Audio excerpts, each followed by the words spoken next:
Muy buenas noches, clase de Zohar. Eh, Tenemos una porción y un libro nuevo, Parashat Shemot. Estamos entrando en el segundo libro de la Torá, entrando en el nivel de Jochma. Sabemos que los 5 libros de la Torá corresponden a Keter, Jochma, Binah, Ze'anpin y Malhut, y estamos dejando el libro de Keter, el primer libro que terminamos la semana pasada, y estamos entrando en la energía de Shemot. Y varias cosas ocurren al entrar en el libro de Shemot.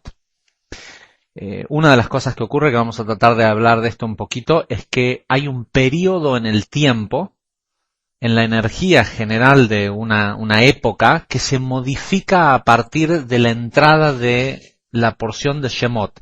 ¿Qué quiero decir con esto? Generalmente nosotros tenemos momentos en el año que son una apertura cósmica que está dictada por el tiempo, y para esas aperturas cósmicas tenemos ciertas lecturas de la Torah. Cuando empieza el libro de Shemot, sí comienza un periodo que se conoce como Shovavim, donde la lectura de la Torah, la porción de la Torah que nos toca para estas semanas, es la que determina una nueva apertura cósmica, y vamos a hablar un poquito de qué se trata y qué tenemos para conectar durante todas estas porciones que terminan con la lectura de Mishpatim. En realidad son varias semanas. Tenemos la semana de Shemot, Bo, Vairá, Shovavim, Yitro y Mishpatim. ¿Sí? Durante todas estas semanas vamos a tener este periodo conocido como Shovavim. Ahora, el libro de Shemot de entrada es particular este tema del nombre que tiene. En hebreo el libro se llama Shemot, nombres. Y tradicionalmente nos enseñaron que este libro se llama Éxodo.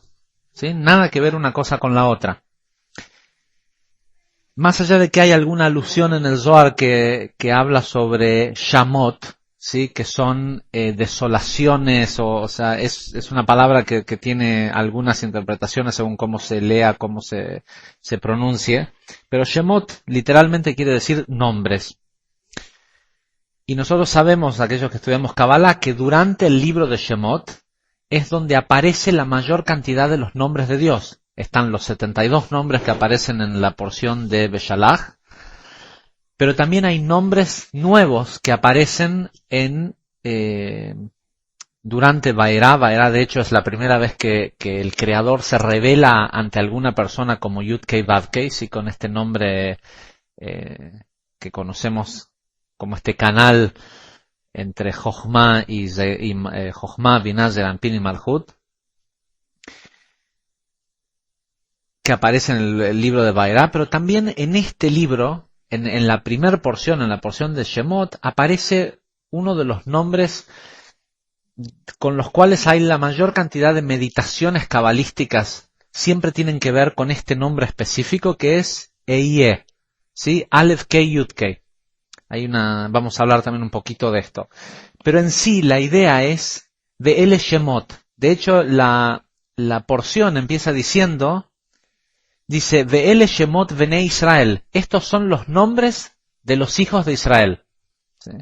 Que también si bien lo que va a hacer la Torá inmediatamente después es ilustrar y decir cuáles son los nombres de las tribus que bajaron a Egipto, que llegaron a Egipto junto con Jacob, literalmente lo que empieza diciendo la porción es Ve'ele Shemot Bnei Israel. Estos son los nombres de los hijos de Israel. Nosotros sabemos que los hijos de Israel no estamos hablando solo de la descendencia de Jacob, sino de la gente que tiene el deseo de tomar control, la gente que viene de lo que se conoce como la cabeza de Adán, y es la gente que tiene el deseo de tomar control sobre sus vidas, de tomar control sobre la fisicalidad y corregir, participar en el proceso de la creación.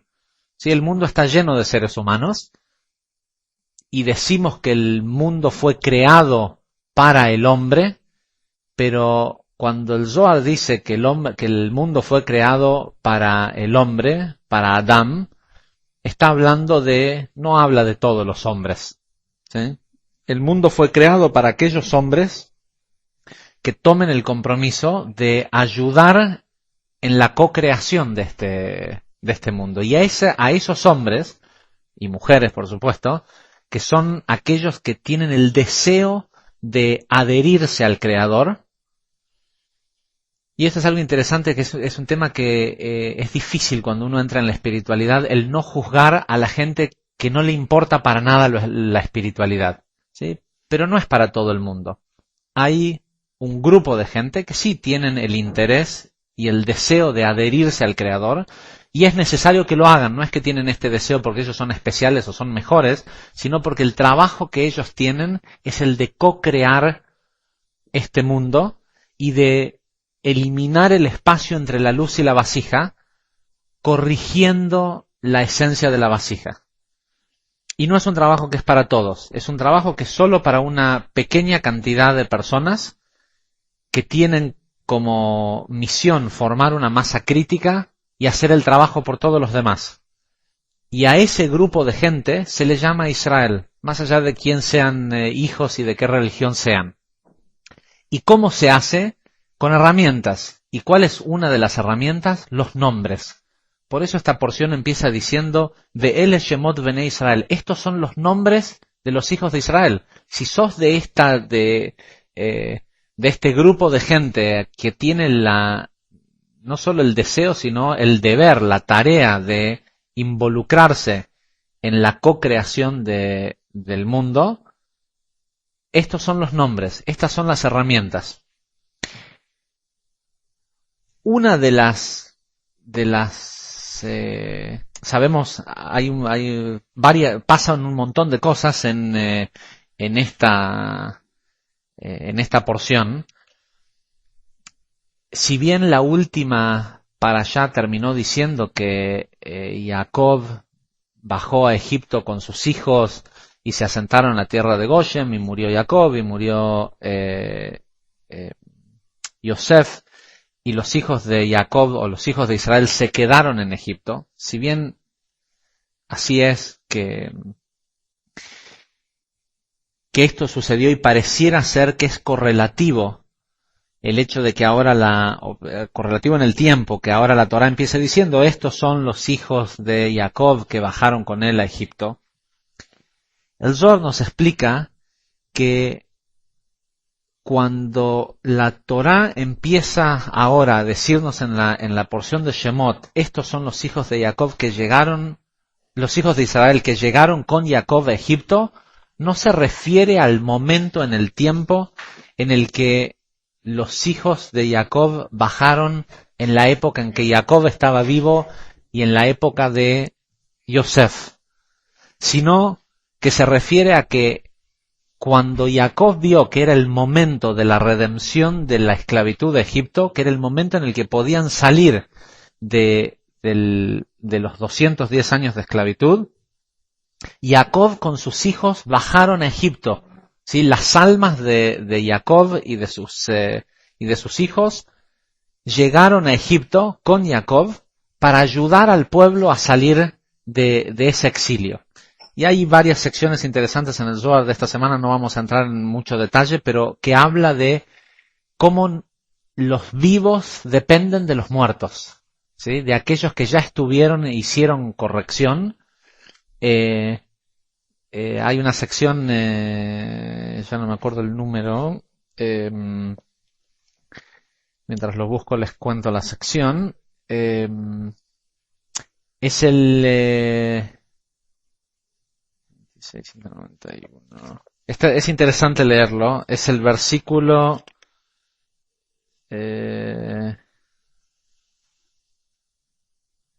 versículo 276 del Zohar de esta semana, donde el Zohar explica cómo dice que los seres humanos no podríamos sobrevivir ni media hora en el mundo de todo lo que hay que enfrentar, de no ser por la ayuda de nuestros padres, ¿sí? de nuestros antepasados tanto en la línea familiar como la de nuestros patriarcas, ¿sí? Que están constantemente esperando y trabajando en ayudarnos a elevarnos y hacer la corrección. Con lo cual, cuando la porción de esta semana empieza diciendo, dice, Ve'ele Shemot Bnei Israel, Avaim mi Mitzrayim, ¿sí? Que llegaron a Egipto, Et Yaakov, Ish Beito Vau, con Jacob, cada uno llegó con su familia, no se refiere al momento en el que Yosef mandó a buscar a su papá y a sus hijos, sino en el momento en el que Jacob se dio cuenta que el pueblo de Israel eran esclavos en Egipto y que era hora de la redención. Él con todos sus hijos y todas sus familias, ¿sí? 600.000, un ejército de 600.000 ángeles, explica el Zohar, llegaron a Egipto a ayudar al pueblo que era esclavo para sacarlo de Egipto. Y obviamente lo que sucede inmediatamente después es que aparece este personaje redentor que es Moisés, ¿sí? La Torá nos cuenta que los hijos de Jacob vivieron en Egipto, prosperaron, pero después de que falleció Yosef, hubo un nuevo faraón, dice, se levantó un nuevo rey en Egipto que no conocía a Yosef, ¿sí? Y hay muchas explicaciones, muchos dicen de que en realidad era el mismo faraón, otros dicen que no, que era un nuevo faraón, pero en realidad el punto importante es que dice que hay en el poder desconocen la bondad que Yosef hizo por Egipto, ¿sí? Básicamente eso es, digamos, lo que genera la esclavitud. Dice, Vayakam Melech Hadash al Mitzrayim. Dice, y se levantó un nuevo rey en la tierra de Egipto. Asher lo yada et Yosef, que no conocía a Yosef. Era imposible que alguien, a mí me pasó el año pasado de estar en la tumba de Yosef, haciéndome el tonto de que no sabía quién era Yosef para que no pensaran que soy judío, porque es peligroso ir a la tumba de Yosef, porque es un lugar que de hecho está prohibido a los israelíes ir a ese lugar a menos que vayan con custodia del ejército. Y me pasó que estando ahí, un policía palestino que estaba en la puerta, que fue el que nos vino y nos abrió, que tenía la llave del candado para abrir el sitio, para dejarnos entrar, nos pregunta, ¿ustedes saben quién es, qué es esto? Y el taxista que nos había llevado palestino le dice, Jordano, le dice, no, estamos de paseo acá en Nablus, en Shem, y nos dijeron que había este lugar sagrado o algo así, lo quisimos ver. Obviamente nosotros sabíamos que estábamos en la tumba de Yosef y la tumba de Efraín y Menashe, y el policía palestino nos dice, ¿cómo no saben qué es esto? Dice, esta es la tumba de Yosef. Dice, el que salvó a Egipto. ¿Sí? Un tipo, 3.500 años más tarde, ni siquiera en Egipto mismo, te dice, y que no es judío, te dice, este es Yosef el que salvó a Egipto. Y el faraón que hacía nada, habían pasado 80 años nada más, no sabía quién era Yosef. ¿Sí? No, era el hijo del faraón al cual Yosef había suplido. De hecho, cuando este faraón se levanta como rey, el faraón anterior fue, cuando nosotros leímos la historia de las 7 vacas flacas y todo esto, cuando el faraón le entrega el puesto de mando a Yosef, le entrega lo que sería como una especie lo hace como vicerrey, no sé cómo se dice, como el vicepresidente de Egipto.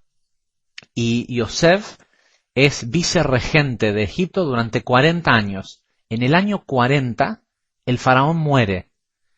Y los próximos 40 años, el hijo del faraón no asume como rey. Yosef asume como rey y es rey de Egipto 40 años más. En total, durante 80 años, Yosef es el regente de Egipto, los primeros 40 debajo del faraón y los siguientes 40 como rey de Egipto. Y el siguiente faraón no conocía a Yosef, ¿sí? Pero en la Torá no tenemos puntitos en las letras, y esto que se interpreta como se levantó un nuevo rey de Egipto, también puede decir Vayakam Malach Hadash, ¿sí? Se levantó un nuevo ángel, no un nuevo rey, porque la palabra Malach y Melech, rey y ángel, son exactamente la misma en hebreo. Nosotros, porque lo vemos en un libro con puntitos, podemos decir que es uno o el otro, pero en la Torá no hay puntitos y lo que dice es Mem Lamech Jaf, así que puede ser cualquiera de las dos palabras. Y el Zohar nos explica que en realidad lo que hubo fue un cambio de poder.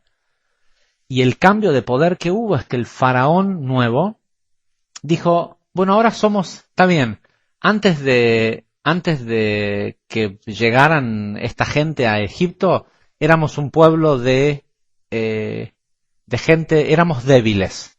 Pero después de que llegó esta gente y nos hicimos ricos, porque como dice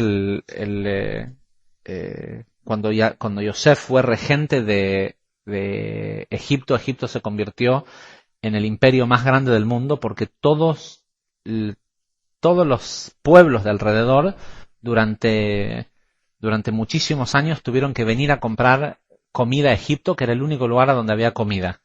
Y en el proceso Yosef se encargó de hacer que Egipto sea un lugar sumamente rico. En el Zohar de esta semana, en el versículo, creo que 75, 78, ¿sí? 75, empieza a hablar sobre este tema, que dice que se levantó un nuevo rey en Egipto.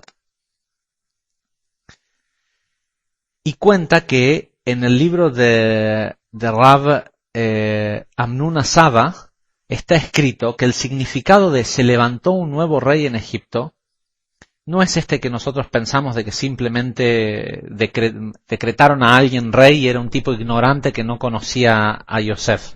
¿Sí? De hecho sabemos que era el hijo del faraón anterior.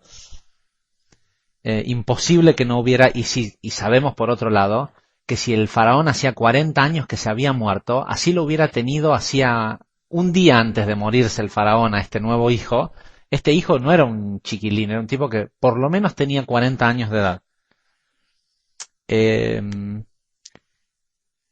dice, ven y ve, todas las naciones del mundo y todos los reyes en el mundo no se vuelven seguros en su dominio salvo por el amor a Israel.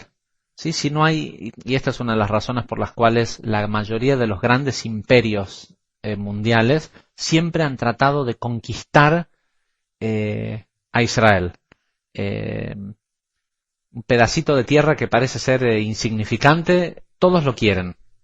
Y indefectiblemente cada gran imperio que tomó posesión sobre la tierra de Israel, en el momento que conquistó Israel, ese fue el comienzo de su caída. Le pasó a Alejandría, a los griegos, le pasó a los romanos, le pasó incluso a Inglaterra en nuestra historia más cercana. Gran imperio conquistó Israel y en poquito tiempo dejó de ser el imperio que era. Volviendo al Zohar, a ver, y nosotros tenemos que entender de qué se trata esto.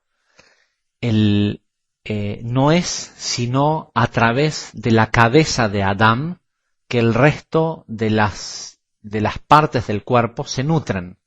¿sí? Y este pueblo que nosotros le llamamos Israel, y no estamos hablando de los judíos, sino de este pueblo que es el que tiene el deber o el trabajo de terminar de corregir y co-crear esta existencia con el Creador, eh, es la raíz, es la fuente de la misma forma que los brazos y las piernas no se mueven sin una orden que proviene del cerebro, lo mismo le sucede al resto de los pueblos del mundo, dependen del trabajo espiritual de esta otra gente. ¿Sí? Con lo cual no es que es un privilegio ser de la cabeza, sino que hay que entender que si hay caos en el mundo es porque aquellos que están en la cabeza no están nutriendo al resto del cuerpo, ¿sí? No están enviando los comandos adecuados, no están manejando ese dominio que tienen en favor del resto de los pueblos. Y una de las cosas que puede suceder cuando Israel no hace su trabajo, que Israel es la cabeza, o sea, el amo, y las otras partes del cuerpo, los súbditos, surge que un súbdito se levante y se convierta en rey. ¿Sí? O sea, que tome control sobre la luz. No estamos hablando de hacerse rey de un país, sino de que una persona que se supone que tiene que ser un seguidor, un súbdito, que es parte, es una persona que su conexión es con Malhut y debería de estar recibiendo órdenes y energía desde Binah, ¿sí? Esa persona, esto se invierte y la persona toma poder.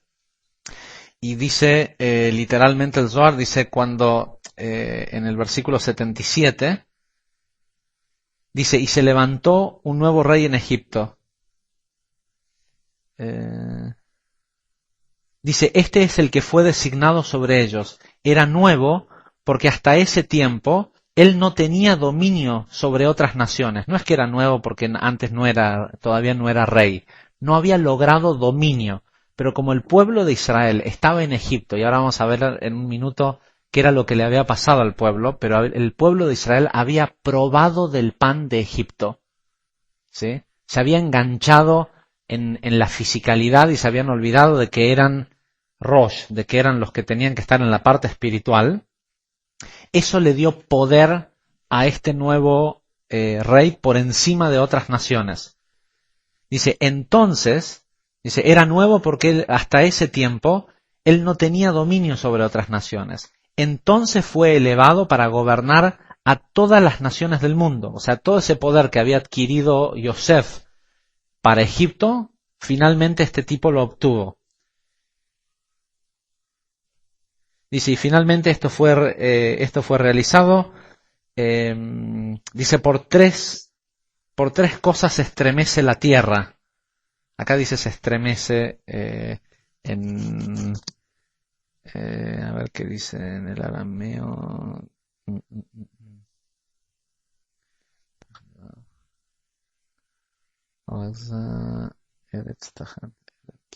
Ok. La expresión que se utiliza es lo mismo que se utiliza hoy para decir un terremoto. En hebreo a un terremoto se lo llama la furia de la tierra, ¿sí? Raot Adama, el mal o la maldad de la tierra se le llama. Y dice que tres cosas hacen que la tierra se estremezca, que tiemble, y dice que una de ellas, las otras dos no aparecen acá, pero lo hemos ya estudiado en otra clase de Zohar, dice, una de ellas es cuando el siervo gobierna. Dice, pues está escrito en Ibid 22, porque los egipcios eran esclavos. ¿Sí? En realidad la situación tenía que ser inversa, que Malhut sea un reflejo de lo que sea que venía de la luz, y se habían invertido los papeles, y el rey Egipto, que era que es la fisicalidad, se había levantado por encima del resto de los pueblos. ¿Sí? A pesar de lo que había hecho Jacob en la última porción, no sé si lo dijimos en la clase de Zohar, No, creo que no había sido en la clase usual, pero después en la semana estudiando con algunas personas hablamos de este tema de que Jacob había hecho le había pedido a Yosef que cuando él muriera quería que Yosef los llevara a enterrar a Egipto, perdón, a Macpelá, a la cueva en Jordán, en Hebrón, perdón, y y le había hecho prometer que sea inmediatamente después de que muriera que los llevara a Hebrón. Y lo que hizo Yosef fue que le pidió permiso a el faraón, y el faraón envió a todos los sabios y a todos los ancianos y también a los esclavos de Egipto a que hicieran una procesión para llevar a enterrar a Jacob. Y cuenta el Midrash que hasta ese día nunca había habido una procesión por un muerto tan impresionante como la que se había hecho por Jacob. El propósito, y por cierto dice hacia el final de la porción de Vayejí de la semana pasada, dice que los egipcios lloraron durante 70 días. Y tendría que decir que los hijos de Jacob, los hijos, nietos, la descendencia de Jacob lo lloró.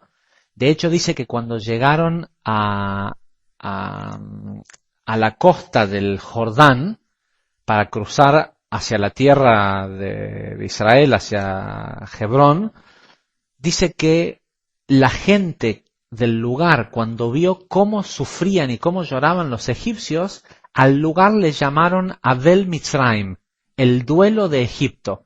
Y la pregunta es, ¿qué hacían estos tipos sufriendo tanto por Jacob? Aparte lo acababan de conocer, no es que era el faraón ni Yosef, era Jacob. Y el Zohar nos explica que la razón por la cual lloraban no era porque se había muerto Jacob, sino porque se habían dado cuenta que la última maniobra que hizo Jacob, al hacer que todos los sabios y todos los poderosos de Egipto viajaran con su cuerpo muerto a llevarlo a enterrar a Israel, Jacob había establecido de alguna forma porque dice en la Torá, dice que Jacob bajó con todos los sabios de Egipto a Israel.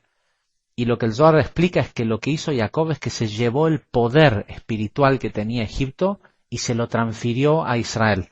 ¿Sí? O sea que por eso es que después por eso lloraban los egipcios, porque eran todos sabios y se dieron cuenta que había sido una maniobra de Jacob para quitarle el poder que Egipto tenía, ese poder de control sobre el 1%. Y por eso fue que Yosef pudo ser rey, ¿sí? Porque tenía dominio totalmente sobre incluso la energía de Egipto. ¿Qué sucede acá? El pueblo de Israel que se quedó en Egipto se endulza con las bondades físicas de Egipto, comió el pan dice el Zohar que el pueblo de Israel no tendría que haber sido esclavo en Egipto de no ser porque habían comido del pan a ver si lo encuentro.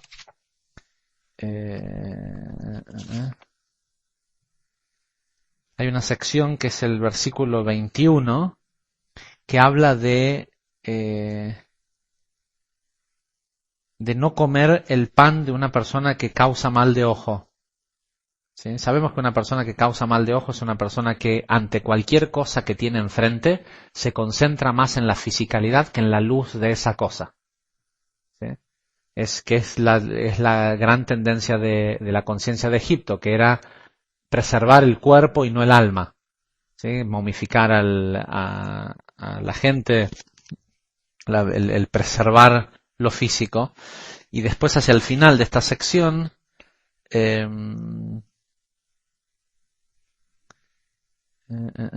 dice Rabbi Itzhak le dijo, perdón, es un poquito antes, es en el versículo 21, no lo leo todo. Dice, y estos son los nombres de los hijos de Israel, Shemot 1:1. Dice, Rabbi Hiyá abrió la discusión diciendo, no comas el pan de aquel que causa mal de ojo, ni desees sus manjares. No comas el pan de aquel que causa mal de ojo, porque el pan o beneficio de esa persona que causa mal de ojo no merece ser comido o beneficiarse de ello, ¿sí? Si la persona no es una persona que esté en contacto con la energía interna de las cosas, eso físico bueno que parece que te da, viene vacío. Dice, cuando Israel descendió a Egipto, acuérdense que en el principio dice, estos son los hijos de Jacob, los nombres de los hijos de Jacob, y no dice descendió, dice que llegaron a Egipto.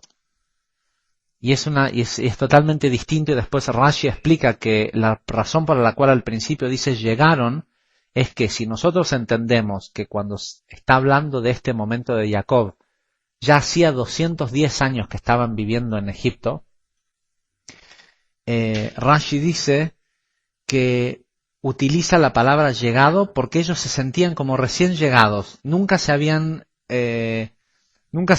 que ellos pertenecían a ese lugar. Dice, y una de las herramientas que aprendemos de esto es que una persona tiene que sentirse en el mundo físico como que no es de ese lugar, como que no pertenece. Tiene que sentirse como recién llegado. Cuando la persona está encarnada en un cuerpo, no tiene que sentir que el mundo y esta fisicalidad en la que nació y en la que vive es su hogar. ¿Sí? No tiene que sentirse cómodo con la fisicalidad. Tiene que sentir que esto es como que estoy de paseo acá. Y acá, sin embargo, dice cuando los hijos de Israel descendieron a Egipto, o sea que bajaron de nivel. La razón por la cual bajaron de nivel dice lo siguiente. Dice, cuando Israel descendió a Egipto, si no hubiera probado el pan de Egipto, no habrían sido abandonados al exilio en Egipto, y los egipcios no habrían sido capaces de dañarlos. Rabbi Itzhak dijo, pero fue decretado que Israel estuviese en el exilio y era obligatorio que esto fuera realizado, aún sin que comieran de su pan. Rabbi Itzhak opina distinto que Rabbi Jia, y Rabbi Jia le dice, todo esto está bien lo que decís, pero no fue decretado que el exilio fuera necesariamente en Egipto, ya que no está escrito, tu descendencia será extranjera en el país de Egipto, sino que dice en la Torá, en Bereshit 15:13, dice, tu descendencia será extranjera en un país que no es el suyo. ¿Sí? Y podría haber sido cualquier otra tierra extraña, que no sea la tierra de Israel, como fue cuando fue el exilio de Babilonia y demás, que de hecho en el exilio de Babilonia se escribió el Talmud de Babilonia, o sea, fue un exilio, pero hubieron grandes logros espirituales, a diferencia de el exilio en Egipto, que el engancharse con la riqueza, con lo físico de Egipto, fue probar ese pan, y eso fue lo que le dio poder a este ángel o a este rey para levantarse sobre el pueblo de Israel y tomar dominio a través de ellos del resto de las naciones del mundo. Porque hay que entender que aquello que le sucede a aquellas personas que son parte del pueblo de Israel, siempre por obra porque todo es causa y efecto y es perfecto, todo aquello que le sucede al pueblo de Israel le sucede mucho peor a todo el resto del mundo, con la diferencia que los responsables son aquellos que deberían de estar en control. ¿Sí?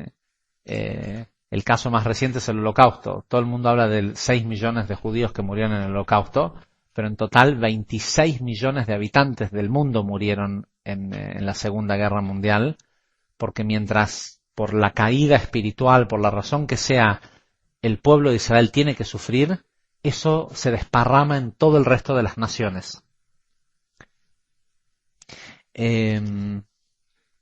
Ok.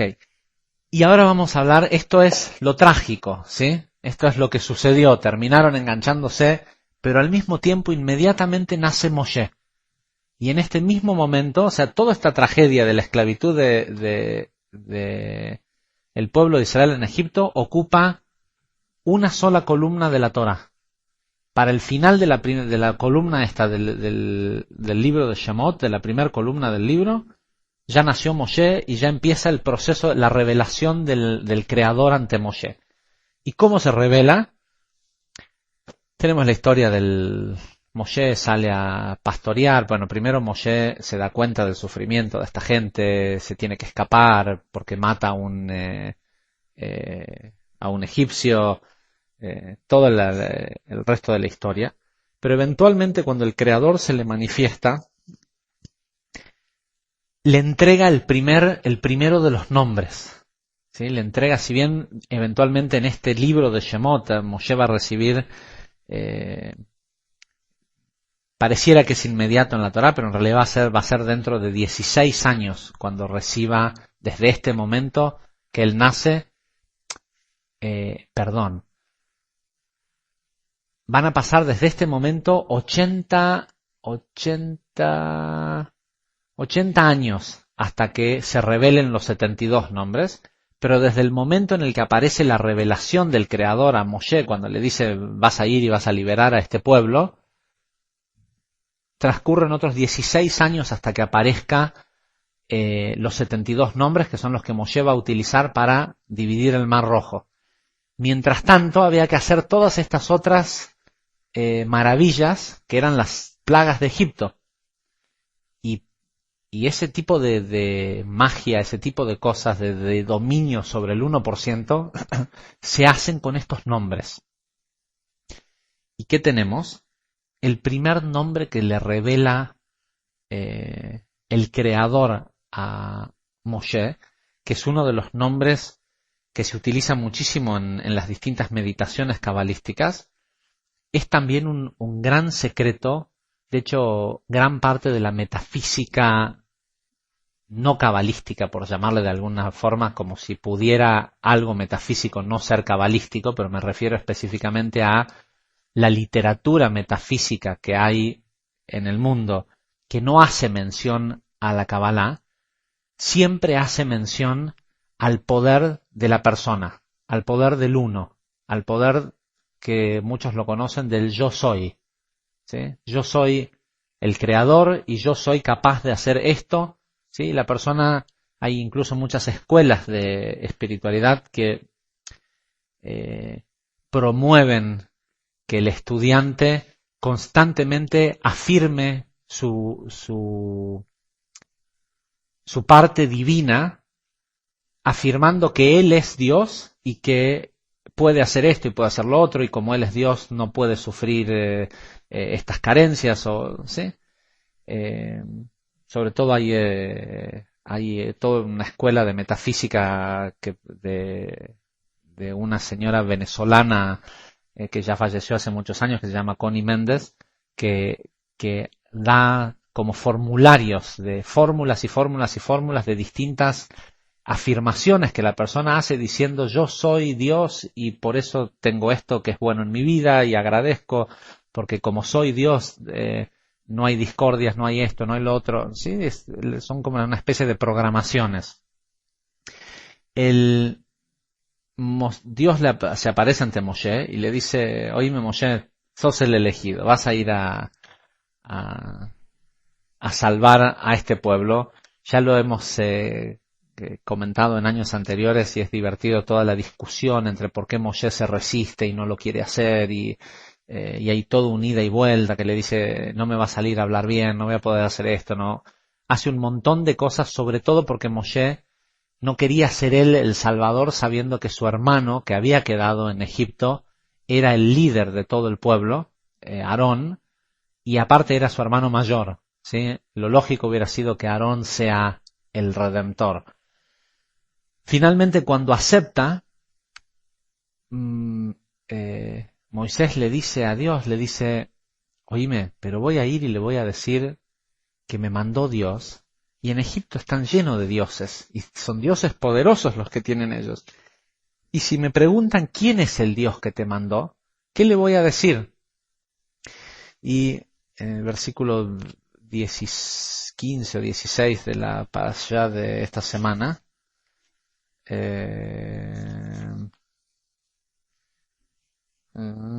No, ese capítulo...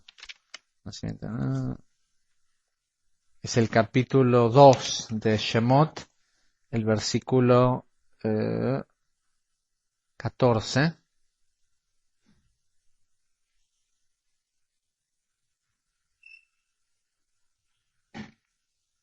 ¿Dónde está? Perdón. No, acá ya estamos mucho más adelante.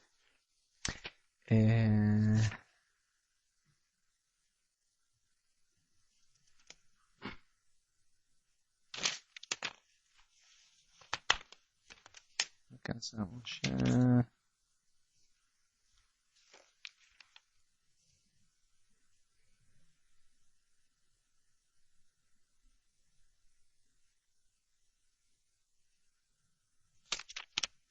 Ok, es el capítulo 3, versículo 14. ¿Sí? Moshe le pregunta, le dice, cuando yo vaya y me presente ante ellos me van a preguntar, pero ¿de cuál Dios me estás hablando? ¿Quién es el Dios que te mandó? Dice, y el Creador le dice, Vayomer Elohim el Moshe, Eye asher Eye, yo soy quien soy. ¿Sí? Y el nombre que utiliza es este primer nombre que decimos que se utiliza en muchas de las meditaciones cabalísticas.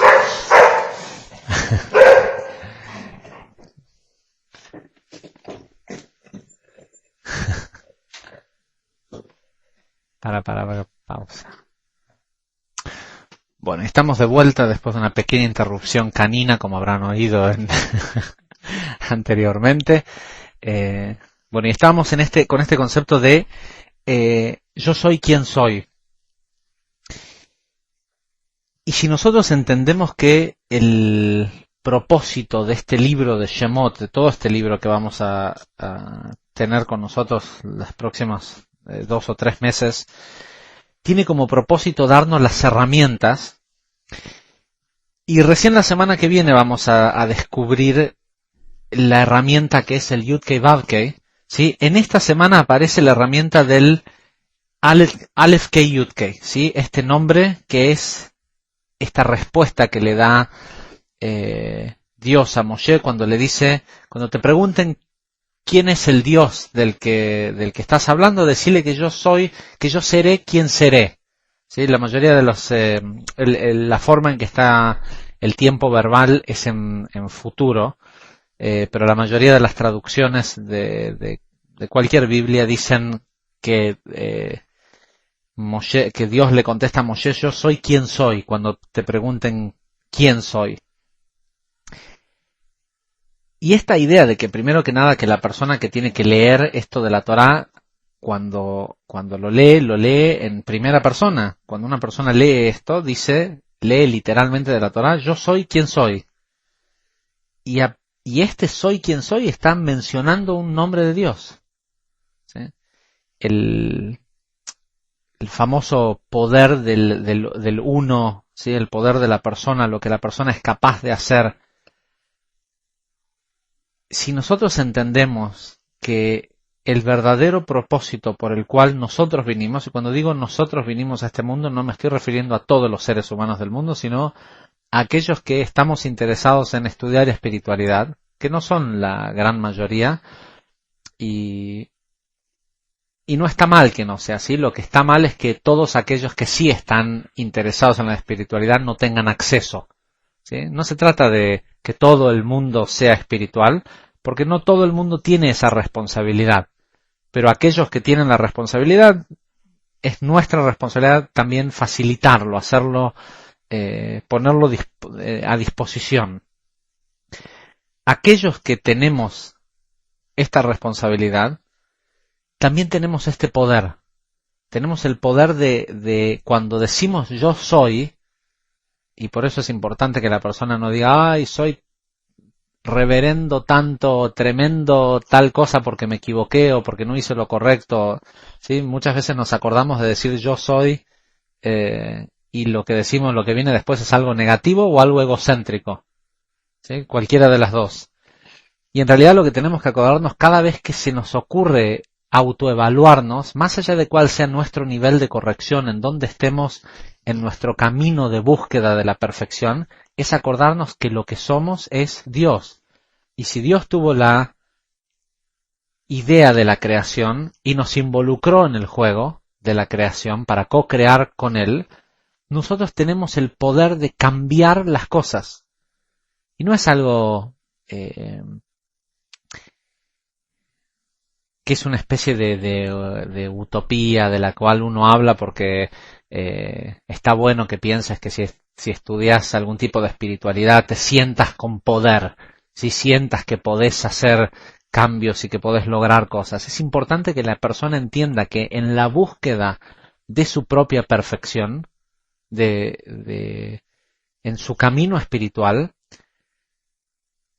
primero que nada tiene que cualquier persona que está en la búsqueda de un camino espiritual es parte de los hijos de Israel, son parte de la cabeza. Estos son los nombres, estos nombres le pertenecen.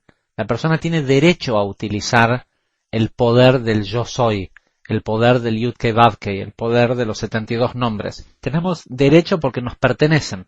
Literalmente la porción empieza diciendo, estos son los nombres de los hijos de Israel. Para los que están en ese grupo, en esa categoría, estos nombres les pertenecen. Pero lo más importante es saber que tenemos la oportunidad de cambiar. Y varía entre si somos gente que estamos en la búsqueda de la perfección, como lo explicamos en las últimas clases de Zohar, lo que Rabashla explica lo que es la búsqueda de la perfección, a cuando no lo estamos. Hay una diferencia.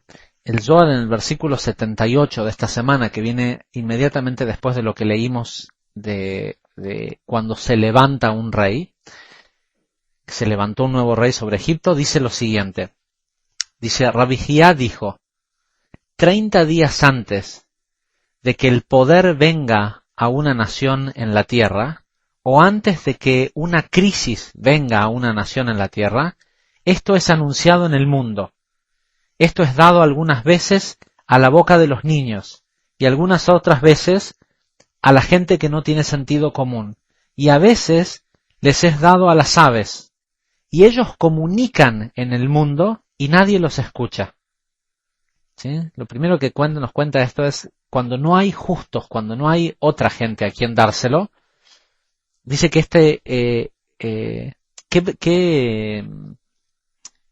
¿cuál es la ventaja de comunicarlo 30 días antes? Hoy aquí en donde estamos hay una tremenda tormenta y recién se estaban volando las carpas de un señor que tiene carpas acá afuera en la playa. Sin embargo, hay una alerta meteorológica hace 2 días que dice que viene un gran viento, pero este señor no fue y desató los techos de las carpas para que no se le vuelen, ¿sí? Simplemente el juicio venía y estaba siendo anunciado y esta persona no hizo nada al respecto. ¿Sí? Tal vez no se enteró, no lo escuchó, por la razón que sea. La idea del anuncio, de que 30 días antes se anuncie, no es solo para que sepas, sino para que entendamos que se puede cambiar. El que sepas con anticipación, sí hay un tema que es interesantísimo, el principal causal de todas las catástrofes naturales, de las fuerzas de la naturaleza, la que más vidas ha cobrado en la historia son los terremotos. Ninguna ha matado tanta gente como los terremotos. Y en los terremotos, la gente no muere no es el terremoto lo que causa la muerte, sino el factor sorpresa. Los huracanes, todos los demás, se sabe que vienen y la persona se prepara. En un terremoto, al no saber que el terremoto viene, al no haber una anticipación, el tipo si hubiera estado afuera de la casa no se le cae encima y no lo mata. La alerta temprana es lo que hace la diferencia. Y siempre, 30 días antes de que haya un juicio severo sobre una nación, una crisis, es anunciado. Pero la gente no lo escucha, ¿sí? Porque viene o en el canto de las aves o en personas que en los locos o gente sin sentido común, según dice el Zohar, o en los niños, ¿sí? Que nunca los escuchamos. Dice, pero cuando las personas son justas, entonces estos anuncios les es dado a los líderes, los justos del mundo, para que ellos notifiquen a la gente y se arrepientan ante su Señor y así cambien. Dice, pero si las personas no son justas, es como dijimos antes, ¿sí? Se le da a aquellos que después nadie los escucha. Y si hay algo que tenemos que sacar de esta porción, de esta parashá del Zohar, porque sabemos que en la porción de Shemot, se los recomiendo que si tienen un Zohar en sus casas, lo lean.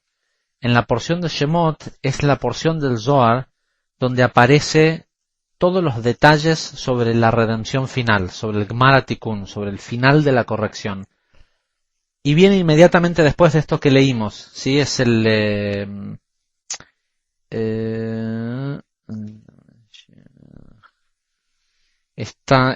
empieza en el versículo 70, es una sección bastante larga y empieza en el versículo 96 del Zohar de esta semana y es extensa, llega hasta el versículo 156. Sí, es una sección bastante larga, pero explica con detalles cómo va a ser el final de la corrección, el momento en donde se va a eliminar el caos de la faz de la tierra. Y está todo junto en esta misma porción, ¿sí? La porción que es la que nos habla de el poder que tiene el ser humano. Y nosotros hoy vivimos en una era en donde, si bien escuchamos todo esto todo el tiempo, constantemente nos sentimos incapaces de producir cambios verdaderos, ¿sí? Hay un sistema que es el sistema de Egipto, donde lo que reina es el poder, la codicia, todo lo físico, donde hace mucho tiempo aquellos que tendrían que haber sido esclavos se levantaron y tienen el poder y controlan desde un lugar de codicia en todo el mundo. No es una crítica a ningún gobierno latinoamericano, este es el común denominador del mundo en el que vivimos.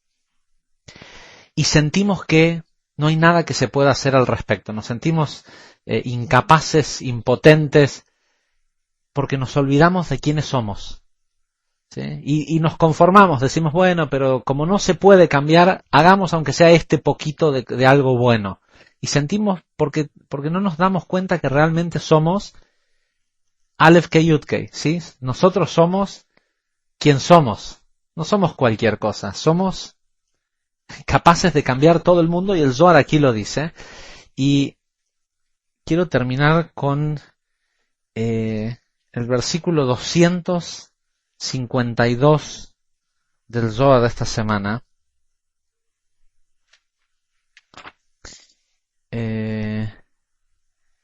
El Zohar nos cuenta que Rabbi Elazar empezó a contar, a develar un misterio de la Torá, y era tan jugoso lo que estaba contando que Rabbi Elazar estaba parado dando esta clase, estaba develando un misterio de la Torá, y Rabbi Shimon estaba sentado, ¿sí? Y estaba Rabbi Shimon tan extasiado de ver a su hijo revelando este misterio, y a su vez su hijo estaba tan extasiado revelándolo, que de golpe se dieron cuenta que hacía 2 días que Rabbi Elazar estaba hablando y que no habían comido, ni bebido, ni dormido durante 2 días. ¿Sí? Y entonces Rabbi Shimon se dio cuenta y dijo, imagínate cómo habrá sido para Moshe, que estuvo 40 días en este estado, escuchándolo a Dios contarle todos los secretos de la Torá, ¿sí? Que también de él dice ni comió ni bebió durante 40 días. Esto sucede Y Rabbi Hillá, uno de los alumnos de Rabbi Shimon, se entera de que esto pasó, de que estuvieron, de que de golpe se dieron cuenta, hacía 2 días que estaban ausentes y habían estado los 2 días Rabbi Elazar develando el secreto y Rabbi Shimon escuchando. Y Rabbi Hillá no era cualquiera, era el hijo de Rabbi Shimon ben Gamliel, uno de los Tanaim, de los grandes sabios que escribieron el Talmud. Y Rabbi Shimon ben Gamliel le dijo, hijo mío, Rabbi Shimon ben Yochai es un león, y su hijo Rabbi Elazar también es un león. Y Rabbi Shimon no es como los otros leones. Acerca de él está escrito, el león rugió, ¿sí? De los profetas Amos 3:8. ¿Quién no temerá, ¿sí? Cuando el león ruge? Dice, ahora que los mundos superiores tiemblan ante él, nosotros ciertamente lo hacemos. Él es el hombre que nunca decretó un ayuno dice, él es el hombre que nunca decretó un ayuno para lo que pedía o por lo que rezaba. ¿Qué quiere decir esto? Antiguamente, cuando se anunciaba a los tzadikim de un lugar que había un juicio severo que iba a ocurrir, lo que leímos antes, ¿sí? 200 versículos más atrás en el Zohar, que dice que 30 días antes se anuncia en el mundo que va a haber una crisis. Si no hay tzadikim, si no hay gente justa, se pasa desapercibido. Cuando hay gente justa, los justos piden, pero en su pedido hacen esfuerzos físicos. Piden que la gente ayune o decreta que los pueblos hagan un cambio de conciencia para que ese juicio no ocurra. Y acá dice Rabbi Shimon ben Gamliel, dice él, hablando de Rabbi Shimon, es el hombre que nunca decretó un ayuno para lo que pedía o para lo que rezaba, ¿sí? Él solo lo hacía. Dice, solo decretaba y el Santísimo, bendito sea, cumplía. El Santísimo, bendito sea Él, decreta y Él anula, ¿sí? Dios decretaba algo y Rabbi Shimon lo anulaba. Dice, esto es lo que aprendimos del significado del pasaje, quien gobierna sobre los hombres debe ser justo, ¿sí? Gobernar en el temor de Elohim, en el temor de Dios. Samuel 23:3. ¿Sí? Habla de que cuando una persona gobierna, los que deberían de ser nuestros gobernantes, deberían ser personas que sean capaces de cancelar decretos negativos hacia los pueblos, deberían ser ese tipo de personas. Dice, el Santísimo, bendito sea Él, gobierna sobre el hombre. ¿Y quién gobierna sobre el Santísimo, bendito sea Él? El hombre justo. Porque Él decreta y el justo lo anula. ¿Sí? ¿Y quién puede hacer eso? Cualquiera de nosotros.